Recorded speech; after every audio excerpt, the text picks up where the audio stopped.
សួស្តីអ្នកទាំងអស់គ្នាខ្ញុំអូសាកាយកមកបន្តសេរីរឿងពលឺថ្ងៃក្នុងមន្ទីរក្រមដីភាគទី6និង7 8របស់យើងទៀតតែមុននឹងចូលសេរីរឿងរបស់យើងណាសូមគ្នាយើងជួយចុច like comment subscribe និងសញ្ញារូបកណ្ដឹងឲ្យខ្ញុំផងណាអញ្ចឹងហើយកុំឲ្យខាតពេលយើងចូលសេរីរឿងរបស់យើងតែមេនៅតែបន្តភ្លៀងប៉ុន្តែវាជាភ្លៀងបើថ្ងៃដែលធ្វើឲ្យពលឺថ្ងៃនោះបានចេះចូលទៅក្នុងបន្ទប់របស់ជីវុនចំណាយជីវុនបន្ទាប់ពីត្រូវបានពលឺថ្ងៃនោះបានចេះចូលទៅក្នុងបន្ទប់របស់នាងអញ្ចឹងនាងមានរដ្ឋាភិបាលជាមួយមកមែនណាចង្រៃយោអើយហើយបន្តមកនាងក៏បានក្រោងពីក្រែដោយយកវិញតានាងយកមកពេដោយសម្លឹងមើលទៅខាងក្រៅបង្អួយអ្វីដែលនាងចង់ឃើញនោះវាគឺជាកម្មចដាមុខផ្ទះរបស់នាងហើយនាងក៏បានសម័យឲ្យឃើញអំពីស៊ូអ៊ូហើយនឹងវ៉ាន់យូដែលពួកគេទាំងពីរនោះមកអង្គុយជាមួយគ្នាបន្ទាប់ពីនាងបានសម័យឃើញអំពីរឿងនោះនាងមានអារម្មណ៍ថាពិតជាមិនពេញចិត្តអំពីរឿងនោះទេចំហាយចេញមកក៏ដឹងដែរថានាងនឹងពិតជាចំណែនទៅនឹងស៊ូអ៊ូអញ្ចឹងហើយយើងសម័យបកក្រោយនៅពេលដែលម្ដាយរបស់ជីវុននឹងបានរៀបចំអីវ៉ាន់ដើម្បីតែយកអីវ៉ាន់នឹងឲ្យទៅកាន់ស៊ូអ៊ូហើយនាងក៏បានប្រាប់ទៅកាន់កូនរបស់នាងផងដែរថាជីវុនឲ្យកុំប្រើពាក្យសម្ដីខ្លាំងពេកដាក់នាងពេលនាងនៅផ្ទះជីវុនក៏បានតបទាំងមិនបានខ្វល់អ្វីក៏ដោយខ្ញុំបានប្រាប់ម៉ាក់ហើយនាងមានកន្លែងដែលនាងអាចទៅបានទាំងដែលដឹងហើយថា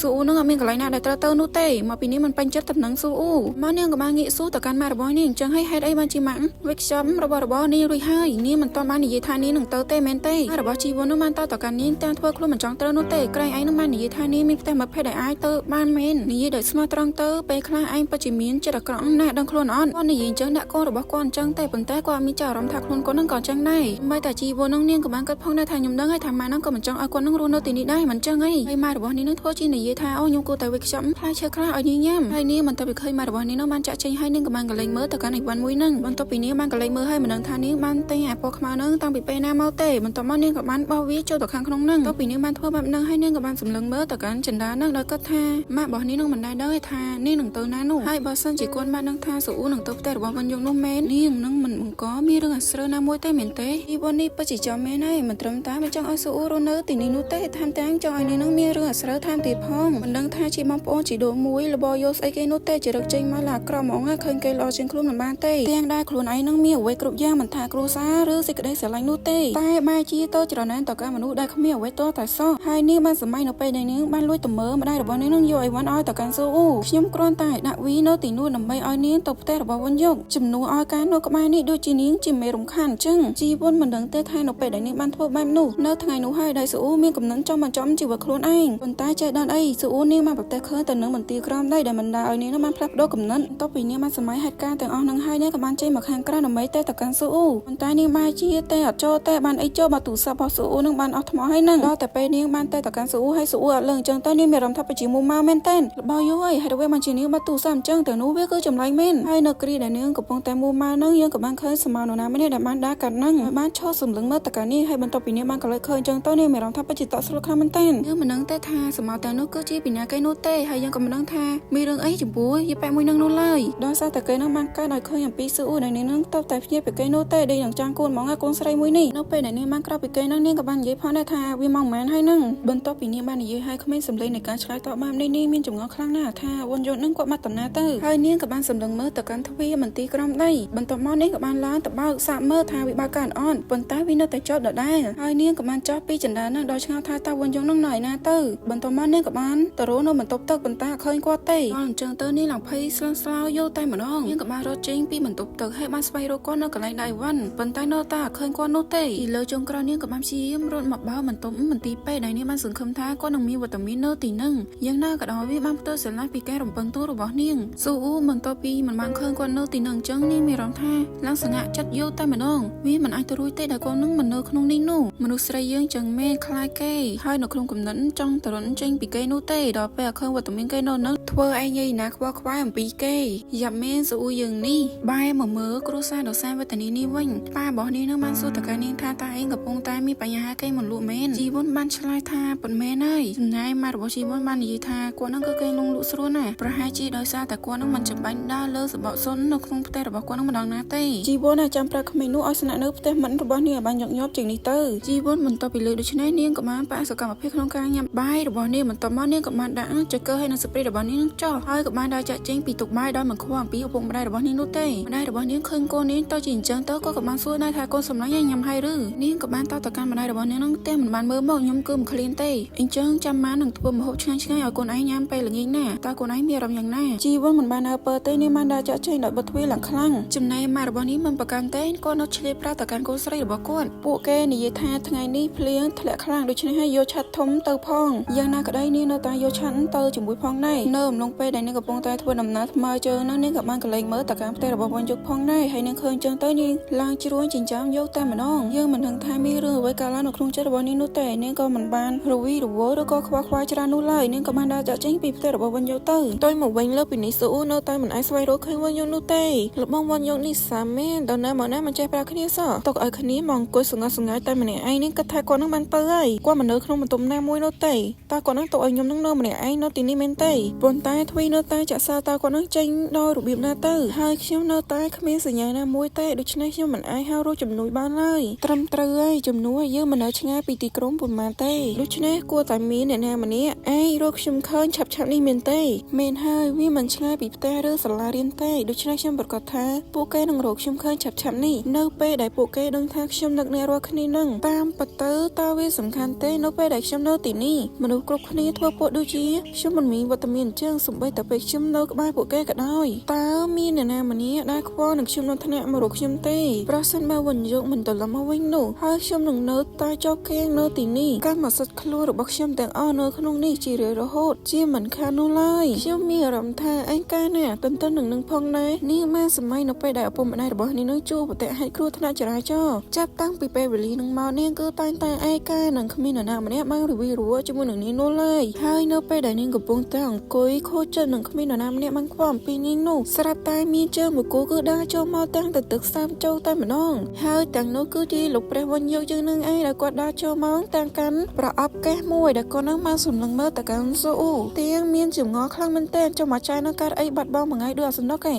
ហើយស៊ូអ៊ូឃើញបងមកអញ្ចឹងឡើងទៅហេតុទៅហោយកតែម្ដងចំណែកវញ្ញុកឃើញនាងរៀនចម្លែកអញ្ចឹងក៏សង្កេតមើលដែរដល់គាត់នឹងមកសង្កេតឃើញថាស៊ូអ៊ូនឹងមានសភាពភ័យតក់ស្លុតបន្ទាប់ពីគាត់នឹងឃើញនាងមានបញ្ហាមិនស្រួលអញ្ចឹងគាត់ក៏បានទម្លាក់កេះនឹងយ៉ាងលឿនដោយរត់ទៅរកនាងលើសពីនេះគាត់ថែមទាំងបានស្ទាបថ្ងៃរបស់នាងដោយនិយាយថានាងដូចជាមិនបានក្តៅខ្លួនទេជាស្ដាយនាងបានដួលស្លាប់នៅលើដើមទ្រូងគាត់នឹងភ្លាមយកតែម្ដងហើយគាត់ឃើញចឹងទៅលាក់គៀងហ្មងនឹងមិនមែនទង្វើអ្នកនិយាយថាក្តៅខ្លួនគ្នាណែខនស្វែងរងយូរឯងឡើងចង់កន្លះផែនណៃហើយម្ល៉េះហើយយើងកាត់មកមើលនៅក្នុងថ្នាក់រៀនវិញសិស្សនាំគ្នារអ៊ូយកតែមែនទេហើយយ៉ាម៉ោងទី3អ្នកណាជាអ្នកបង្រៀនទៅគ្រូថ្នាក់របស់យើងមែនភ្លាមនឹងក៏មានអ្នកគ្រូស្រីម្នាក់បានដើរចូលមកក្នុងថ្នាក់រៀននឹងដោយនិយាយប្រតិកម្មពួកគេថាបានហើយសិស្សទាំងអស់គ្នាទៅអង្គុយកន្លែងរបស់ខ្លួនវិញទៅនៅពេលដែលអ្នកគ្រូស្រីនឹងបានចូលថ្នាក់នឹងគាត់ទៅតែអារម្មណ៍ទៅនឹងទូរបស់ស៊ូអ៊ូដល់គាត់នឹងបាននិយាយថាតើស៊ូអ៊ូនឹងនៅតែមិនតាន់មកទេមែនជាធម្មតាទេដែលអ្នកគ្រូលោកគ្រូគាត់គឺតែងតែបារម្ភពីសិស្សរបស់គាត់អញ្ចឹងហើយបានជាគាត់នឹងបាននិយាយថាចាំតិចចាំគាត់នឹងតែកាន់នាងអូពេលហ្នឹងក៏បានងាកសួរទៅកាន់ជីវ័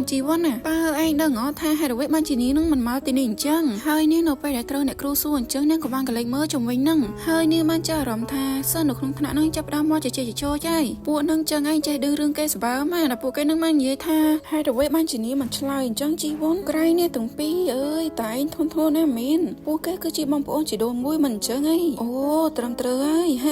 យពួកគេដូចជាសម្ដែងចម្លែកដូចតែគ្នានឹងខ្ញុំប្លែកខ្ញុំឆ្ងល់ថាតើពួកគេទាំងពីរនឹងមានអាកប្បកិរិយាយ៉ាងណានៅពេលដែលពួកគេនឹងគឺនៅផ្ទះចំណែកជីវ័នលើពួកគេសុខសៀវអំពីនាងជាមួយនឹងស៊ូអ៊ូច្រើនពេកនឹងខឹងខ្លាំងមែនទេមនុស្សកំពុងតែស្អប់ទៅកាន់ស៊ូអ៊ូផងហើយនេះបានប្រាប់ទៅកាន់អ្នកគ្រូថាអត់ទេខ្ញុំមិនដឹងទេពួកយើងគឺមិនជិតស្និទ្ធនឹងគ្នាប្រហែលទេអ្នកគ្រូមិនតបពីលើបែបនោះក៏មិនបានថាអីទេគាត់បានប្រាប់ថាវាមិនអីទេអញ្ចឹងខ្ញុំនឹងទៅហៅនាងភ្លាមខ្ញុំនឹងត្រឡប់មកវិញខ្ញុំមិនចង់ឲ្យអ្នកណាម្នាក់មកលេងខ្ញុំទេនៅពេលដែលខ្ញុំមិននៅខ្ញុំនឹងត្រួតពិនិត្យមើលឡើងវិញរហូតដល់ខ្ញុំមកវិញដឹងទេបន្ទាប់ពីអ្នកគ្រូបានទៅបាត់សួរប្រុសពីអ្នកនេះចាប់ផ្ដើមជីបអូទៀតហើយឯងស្គាល់ក្មេងនៅក្នុងថ្នាក់ក្បែរយើងទេក្មេងរបស់ឃាតករមែនហើយចោះគាត់នឹងមិនវិញគាត់ក៏មិននៅទីនេះដែរថ្ងៃនេះមែនហើយប៉ុន្តែគាត់កិច្ចសាលាគ្រប់ពេលមែនទេខ្ញុំបានលើថាសម្បីតែគ្រូបង្រៀនរបស់គាត់ក៏បោះបង់ចោលគាត់ដែរត្រឹមត្រូវហើយប៉ុន្មានថ្ងៃនេះស៊ូអវត្តមានផងដែរតើឯងមិនចាំទេថាពួកគេនឹងជិតស្និទ្ធនឹងគ្នាប៉ុន្មានទៅនៅពេលដែលពួកគេនឹងបានរៀននៅបឋមទៅសិក្សាអូត្រឹមត្រូវហើយតើឯងមិនគិតទេថាពួកគេហើយយ៉ាខ្ញុំគិតថាស៊ូអ៊ូគ្រាន់តែជាមនុស្សម្នាក់ដែលខ្ញុំគិតថានាងមិនដែលចោះចាញ់នោះទេឯងនឹងទេចំណែកជីវ័ននៅពេលដែលនាងបានស្ដាប់ឮរឿងទាំងអស់នេះនាងនៅតែមិនបានខ្វល់ទេឲ្យពួកគេនិយាយទៅនាងនៅតែសម្លឹងមើលទៅខាងក្រៅបង្អួយសំដៅទៅកាន់ចិញ្ចាំងនៅទីនោះម្ល៉េះហើយយើងក៏មិនចាំបាច់ខ្វល់អំពីជីវ័នដែរយើងក៏លេងមកមើលនៅក្នុងមន្ទីរក្រំដីវិញដែលស៊ូអ៊ូកំពុងតែកេងហើយនាងស្រាប់តែភ្ញាក់ដឹងខ្លួននៅអំឡុងពេលដែលនាងបានដឹងខ្លួននឹងនាងចាស់អារម្មណ៍ថារីរបស់នាងត្រូវបានចំហឲ្យនាងឃើញចឹងទៅនាងក្រោកឡើងលឿនតែម្ដងចំណែកវ៉ាន់យកវិញគាត់ក៏បានសួរដែរថានាងភ្ញាក់ហើយមែនយ៉ាងណាក៏ដោយនាងមិនបានឆ្លើយនឹងសំណួររបស់គាត់ទេនាងបានសួរទៅ ទៅកាន់គាត់នឹងទាំងភ័យតាលោកឯងនឹងបានធ្វើអីមកកាន់ខ្ញុំវ៉ាន់យកបានតទៅកាន់នេះឡើងធម្មតាតែម្ដងនេះបានដោះវាដោយខ្លួនឯងទេទូស្រីយើងបន្តពីលើការឆ្លើយតបរបស់គាត់អញ្ចឹងហើយនេះរៀងធ្វើខ្លួនមិនចង់ត្រូវណាបន្តមកនាងក៏បានចងខ្សែក៏បកបណ្ណាឲ្យក៏លេខមើលទៅកាន់វ៉ាន់យកមិនថាយ៉ាងណាក៏ដោយនេះមានអារម្មណ៍ថាឆ្ងល់គាត់មិនបានតណាយូរទេប៉ុន្តែខ្ញុំឆ្ងល់ថាគាត់នឹងបានតណាទៅអញ្ចឹងហើយចុះបើគាត់ទុកឲ្យខ្ញុំនៅម្នាក់ឯងម្ដងទៀតការភ័យខ្លាចនៃការចោទគាំងតែម្នាក់ឯងនៅទីនេះខ្ញុំមិនដែរចង់មានអារម្មណ៍បែបនោះម្ដងទៀតទេហើយវាគឺល្អជាងនៅពេលដែលជាប់ជាមួយនឹងគាត់ជាងនៅម្នាក់ឯងនិយាយតាមត្រង់ទៅមិនដឹងថាជាកូនណាគេទេកាលពីមុនណានិយាយថានៅពេលដែលជាប់គាំងជាមួយនឹងគេមានអារម្មណ៍ថាភ័យខ្លាចតែឥឡូវធ្វើអីណានៅពេលដែលនាងបានកើតរួចនាងក៏បានដើរសម្ដៅមករកគាត់ដោយសួរទៅកាន់គាត់ថាតើវ៉ាន់យោនឹងកំពុងតែមើលអីគេប៉ុន្តែវ៉ាន់យោបែរជាបែរមកចេញពីនាងយ៉ាងលឿនដោយសារតែគាត់នឹងនៅតែជាប់ដានអំពីរបស់នោះទោះបីជាយ៉ាងណាក៏ដោយគាត់នៅតែតបទៅកាន់នាងតាំងបែរមុខនឹងថាខ្ញុំកំពុងតែមើលសម្រាប់អីវ៉ាន់របស់យើងនឹងឯងសូអ៊ូលឺអញ្ចឹងទៅនាងមានអារម្មណ៍ថាងឿនឆ្ងល់អីវ៉ាន់របស់ខ្ញុំបន្តមកគាត់ក៏បានហុញច្រាស់ដ៏ថ្មីនឹងកូនកូនសែងមួយដោយប្រាប់តកាន់នាងថានៅទីនេះឆាប់ប្រានេះទៅនាងឃើញអញ្ចឹងទៅនាងមានអារម្មណ៍ថាព្រួយបារម្ភមែនទែនមិនអីទេខ្ញុំអាចយកវាដោយខ្លួនឯងហើយនាងក៏បាននឹកឃើញអំពីរបស់នោះព្រឹត្តិការណ៍នោះវានឹងបង្កើននឹងធ្វើឲ្យខ្ញុំមិនសនុកចិត្តទេនៅភ្លាមនឹងវ៉ាន់យោក៏បានសួរដែរមានហើយប៉ុន្តែតើនាងពិតជាចង់ប្រើវាមែនទេគាត់បាននិយាយប្រៀបធៀបថាបើសិនជាគាត់ជានាងគាត់មិនចង់ប៉ះពួកគេទេនាងឃើញអញ្ចឹងទៅនាងក៏បានសួរដែរតើលោកនឹងបានឃើញមែនវ៉ាន់យោក៏បានប្រាប់ដែរថាគាត់នឹងគ្មានគោលបំណងបែបហ្នឹងនោះទេនាងក៏បានទទួលយកច្រាស់ដ៏ថ្មីនឹងកូនកូនសែងនឹងដោយនាងបានគិតថាខ្ញុំឆ្ងល់តើគាត់នឹងដឹងឬអត់ថាមីងខ្ញុំនឹងបានឲ្យវាមកកាន់ខ្ញុំបន្ទាប់មកនាងក៏បានអរគុណទៅកាន់គាត់លើសពីនេះនាងនៅតែបន្តគិតថាគាត់នឹងគឺកំពុងតែសំដែងដូចជាគាត់នឹងធម្មតាហើយខ្វល់ខ្វាយអំពីខ្ញុំបែបហ្នឹងមែនខ្ញុំដឹងថាលោកនឹងបានជាប់ជាមួយខ្ញុំនៅទីនេះហើយសងសឹមមកកាន់ខ្ញុំគ្រាន់តែដូចនៅពេលវេលាចុងក្រោយនោះប៉ុន្តែហេតុអីវាមានអារម្មណ៍ថាខុសគ្នាទាំងស្រុងពីពេលនោះនាងចាប់ផ្ដើមមានអារម្មណ៍ថាវល់នឹងច្បុកច្បល់អំពីរឿងមួយនេះបន្ទាប់ពីខ្ញុំបានជាប់នៅទីនេះជាមួយនឹងវ៉ាន់យកមកខ្ញុំបានព្យាយាមអស់ពីសមត្ថភាពហើយដើម្បីមិនគួរសួរនាងដល់គាត់អំពីអ្វីដែលវាអាចធ្វើឲ្យគាត់នឹងបានខឹងបាននៅពេលនោះនាងបានសម័យនៅពេលដែលនាងបានសួរទៅកាន់គាត់ហើយអ្វីបានជាលោកនឹងប្រាប់ខ្ញុំកុំឲ្យចេញទៅពីទីនោះតែលោករងរបួសដោយរបៀបណាខ្ញុំខ្លាចថាគាត់នឹងប្រើអំពើហិង្សាប្រសិនបើខ្ញុំញុះញង់គាត់ខ្ញុំខ្លាចថាអ្វីនឹងកាន់តែអាក្រក់ទៅប្រសិនបើខ្ញុំសួរគាត់សំណួរបែបនេះខ្ញុំពិតជាភ័យខ្លាចសម្រាប់វ៉ាន់យកប៉ុន្តែប្រហែលជាវាមិនអីទេឥឡូវនេះគាត់ហាក់ដូចជាមិនវាប្រហែលខ្ញុំដោយសារតែខ្ញុំសួរសំណួរគាត់ទេនៅពេលនោះនាងក៏បានសួរទៅកាន់គាត់ទាំងអេះអញ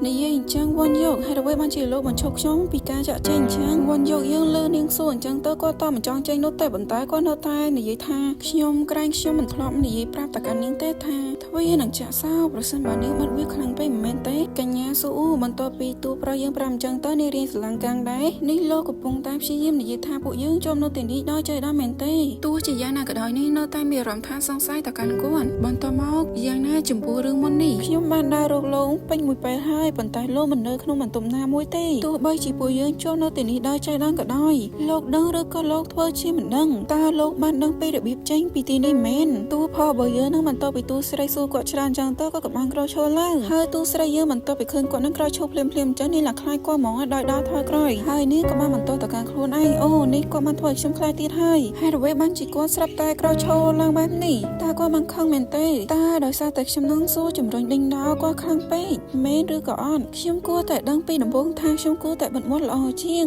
ហើយដោយសារតែនាងថយក្រោយខ្លាំងពេកនោះនាងក៏បានជពុបជើងនោះដែលប៉ះទៅនឹងទូក្បែរនឹងវ៉ាន់យកឃើញចឹងទៅក៏បានសម្លឹងមើលទៅកាន់ស៊ូអ៊ូហើយស៊ូអ៊ូវិញឡើងខ្លាចទៅកាន់គាត់មកអាគ្នាមានតបានធ្វើអីផងហើយគាត់នឹងបានសង្កេតឃើញថានេះនឹងបានភ័យខ្លាចទៅកាន់គាត់ម្ដងទៀតហើយបន្ទាប់ពីគាត់នឹងបានឃើញនេះនៅតែបែបនោះអញ្ចឹងក៏មិនដឹងថានិយាយថាម៉េចដែរវាដដែលនឹងច្រើនលើខ្លាំងពេកហើយគាត់នឹងបានចាស់ចេញដល់មិនបានខ្វល់អីទេគាត់ប្រាប់តកាន់នាងថាគាត់នឹងមិនបានចេញក្រៅទេស៊ូអ៊ូយើងបន្ទាប់ពីដឹងចម្លើយចេញពីផ្ទាល់មាត់របស់វ៉ាន់យកអញ្ចឹងទៅនេះឡើងមិននឹកស្មានដល់ស្អីគេតើគាត់នឹងមិនបានចេញទៅក្រៅទេមែនបន្ទាប់មកយើងនឹងបានតណាចោះហើយគាត់បានឆ្លើយទៅថាគាត់នឹងបានទៅយកអាហារខ្លះនៅទីនេះបើសិនជានាងឃ្លានណានាងយកវាញ៉ាំទៅទូស្រីយើងក៏បានពិចារណាអាហារកំប៉ុងបើសិនជាទាំងនេះយកមកពីផ្ទះបាយហើយអ្វីបានជាខ្ញុំមិនបានរកឃើញលោកនៅទីនោះពេលខ្ញុំកំពុងស្វែងរកលោកអញ្ចឹងហើយហេតុអ្វីបានជាវានៅតែមានអាហារនៅក្នុងបន្ទីក្រំដីដែលត្រូវបានបោះបង់ចោលជាយូរណាស់មកហើយខ្ញុំគួរតែទូឆៃនឹងត្រួតពិនិត្យនៅក្នុងផ្ទះបាយនៅពេលក្រោយនិយាយតាមត្រង់ទៅមានណាសង្សារទូស្រីហ្មងខួរក្បាលមហាឆារិយៈតែម្ដងគិតនោះគិតហើយចំពោះការប្រុងប្រយ័ត្នមិនគឺថាប្រុងប្រយ័ត្នពីគេគ្មានខ្វះចំណោះណាមួយឡើយកលេងមកមើលផ្នែកខាងក្រៅវិញដោយយើងនឹងបានឃើញសម្រាប់ជើងបរិះម្នាក់ដែលបានដើរកាន់ក្បែរនឹងហើយគេនឹងបានឈរនឹងឈុំ សម្លឹងមើលទៅការមន្ទីរក្រមដីមួយនឹងហើយយើងក៏មិនដឹងថាបរិមម្នាក់នឹងគឺជាណាគេនោះទេ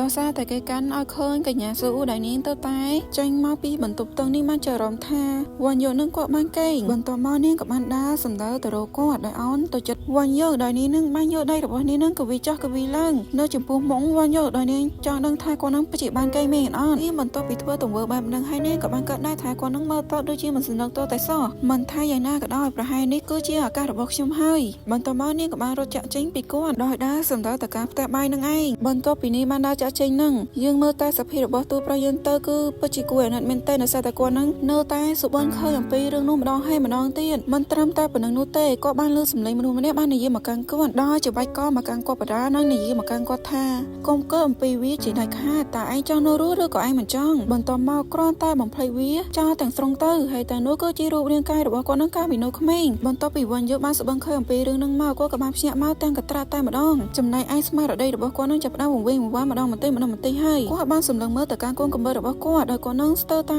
ចាប់ទៅកាន់កូនកំបិតនឹងទាំងញ័រម្ល៉េះហើយគាត់ទៅតែចាប់ផ្លឹកថាគាត់នឹងបានស៊ូអ៊ូយ៉ាងណាមិញយើងក៏លេងមកមើលកញ្ញាស៊ូអ៊ូឯនេះវិញដែលនេះនឹងកំពុងតែឆេនឹងស្វែងរកកំពុងដែលមើលទៅដូចទៅនឹងរបស់វិញយកដែលគាត់នឹងបានយកមកដោយនាងបានត្រួតពិនិត្យការហួតដលេបរិច្ឆេទរបស់វានាងក៏បាននិយាយផងដែរថាវានឹងបានហួតដលេបរិច្ឆេទរបស់វានឹងឆ្ងាយខ្លាំងណាស់ប៉ុន្តែអ្វីដែលវិញយកបាននាំមកនឹងគឺវាមើលទៅមិនចាស់ណាស់ទេនៅអំឡុងពេលដែលនាងកំពុងតែរស់រើនឹងនាងក៏បានធ្វើឲ្យកំពុងសណ្ដែកមួយនឹងវាបានជ្រុះរមៀចេញមកខាងក្រៅនាងឃើញចឹងទៅនាងក៏បានដើរតាមស៊ូអ៊ូនាងដើរបដានាងនៅតែគិតទៅលើវិញយកថាគាត់នឹងពិតជាបានចេញទៅខាងក្រៅមែនឬអត់ប៉ុន្តែទ្វារបានខូចហើយមិនអញ្ចឹងហើយគាត់នឹងបានចាក់ចេញបានដោយរបៀបណាទៅនៅពេលដែលនាងកំពុងតែអន់រើសទៅនឹងកំពុងសណ្ដែកនឹងនាងទៅតែចារម្មណ៍ទៅនឹងទ្វារពណ៌ខៀវនឹងតួស្រីយើងនឹងបានក៏ស្មានថាជាមួយនឹងទ្វារបន្ទប់ពណ៌ខៀវមួយនេះចោះបើវាមិនមែនជាបន្ទប់ផ្សេងទៀតប៉ុន្តែអាចទេដែលទ្វារនេះអាចនាំចេញទៅខាងក្រៅបានហើយឥឡូវនេះមកកើអំពីវាវិញចោះស្បែកជើងរបស់វិញយកពេលគាត់នឹងត្រឡប់មកវិញនឹងគឺបានសាមចូលតែម្ដងប្រហែលជាវាមានន័យបាត់នោះហើយបន្ទាប់ពីនេះបានកើតដូច្នោះហើយនាងក៏បានដើរសម្ដៅទៅកាន់ចិត្តទ្វារមួយនឹងដែលនាងបានស្ទាក់ស្ទង់មើល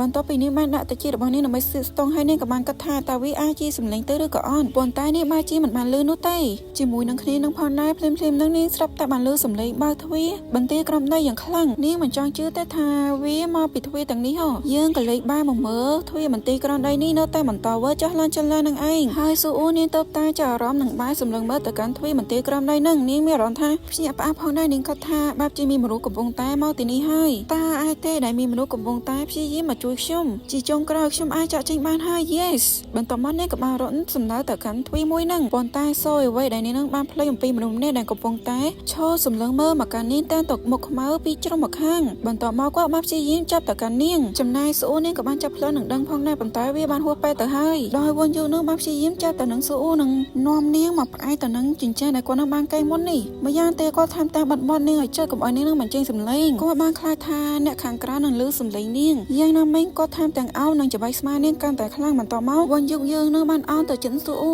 ដោយនិយាយប្រាប់ទៅកាន់នាងតែទឹកមុននឹងព្រួយបារម្ភនឹងខ្លាចបាត់បង់ទៅកាន់នាងស៊ូកុំទៅបានទេហើយសេរីរឿងរបស់យើងនឹងក៏បានបញ្ចប់តែត្រឹមនេះរងចាំនៅភាគក្រោយណាបាយអញ្ញង